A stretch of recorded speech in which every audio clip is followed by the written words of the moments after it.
The Weekly, hosted by the editors of Pro Builder and Pro Remodeler, starts now. Hi, my name is Erica Taylor, and I'm the Director of Content for Pro Remodeler. We're a media brand that goes out to 90,000 remodelers nationwide. So with me today are three experts in the field. We're going to be talking about transparency in remodeling, what it is, why you should care, what people are doing going forward, what some are the predictions and how this is affecting the industry. And I think I'd like to get started with some introductions. So who wants to go first? Heidi Powell with Top Inspection.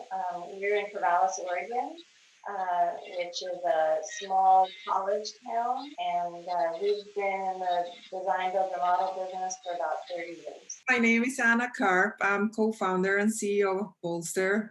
Bolster is a design and build firm based in New York City. Prior to that, I was co-founder of another renovation company in Mexico, based out of Mexico City. Okay, and David? Started out in construction about, should I admit this, 55 years ago. And I've always loved to write, and I've gone on in that direction now for many, many years. And I continue to write books. My last book, I'll hold it up, is this beast here called Nail Your Numbers, a path to skilled construction estimating and bidding. And it contains some thoughts, my thoughts about the issue of transparency, which really began emerging as an issue about 40 years ago when we started moving beyond bidding for free. That's a beautiful segue into our topic, because while I agree with you that it certainly has been a word that we've used for 40 years, I feel that probably in the last 5 years, maybe a little bit more, it's almost become a buzzword in the industry. I think one of the issues around transparency is that there's no clear definition for what it means. I agree that it means honest and open, but what does that mean in terms of an estimate?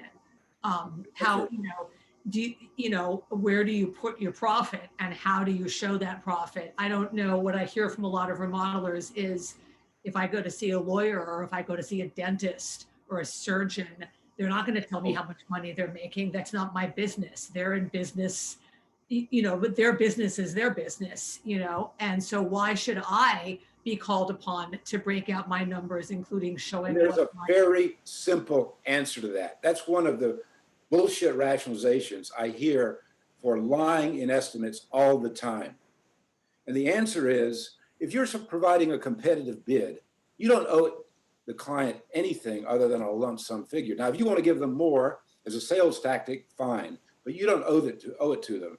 But if you are being paid to create an estimate, then you owe the client honest numbers. And when you hire a doctor or a lawyer or go into a restaurant and buy a meal, you're not paying for numbers. You are paying for a product. That's different than what we do in construction. I'm not sure that I entirely agree. I hear what you're saying, but I'm not sure that I agree. So Anna, you had mentioned before that you see it that we are providing a product.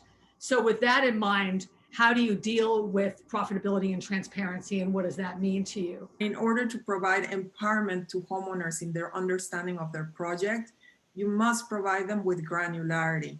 And the granularity in the estimating process, by definition, needs to reveal where you're making money, what your insurances are. If we're doing a design and build project, we've done the sketches, we figure out the first pre-estimate in reality. We're gonna have, our overhead, our profit, the estimated labor, the estimated duration. We're gonna have what we think the plumbing, the electrical, the mechanical will be. We show the contractor's fee as a line at the bottom. And so we detail out all the materials and the subcontractors. We put the labor as one number. So you don't break out labor at all, like plumbing, electrical, none of that stuff? No, we have labor as one number at the bottom, and then then the overhead, the contractor's fee. What about like supervisory time, sort of project management time? Do you differentiate that from the labor? No, that's part of the labor. The real sticky point comes back to the one that you disagreed with, Erica. and that is the matter of being candid about your overhead and profit. That's where the big issue is.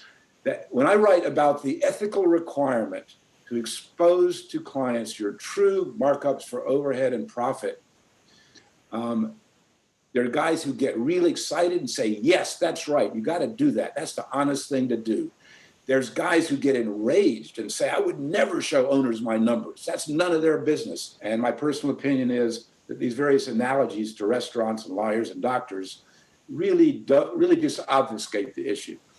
The nub of the issue is if you're charging someone to provide them with numbers, then you have an obligation to be very honest about those numbers. You can't doctor the numbers to conceal from the client your overhead and profit. And unfortunately, that practice is widespread.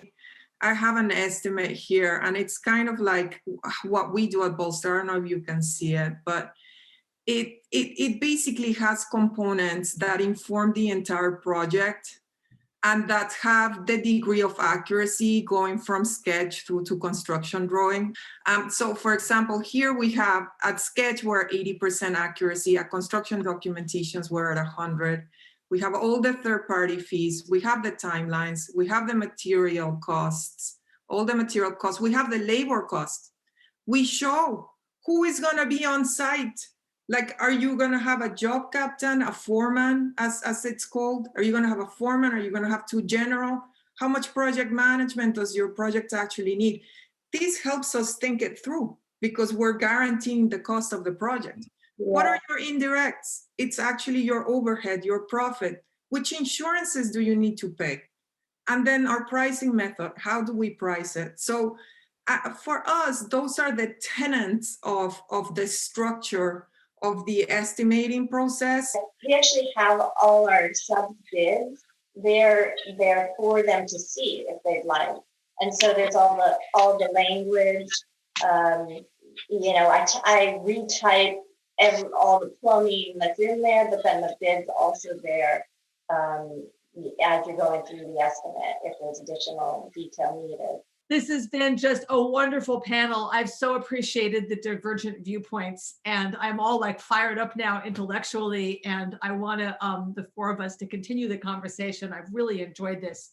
Thank you so much for participating, and enjoy the rest of your day.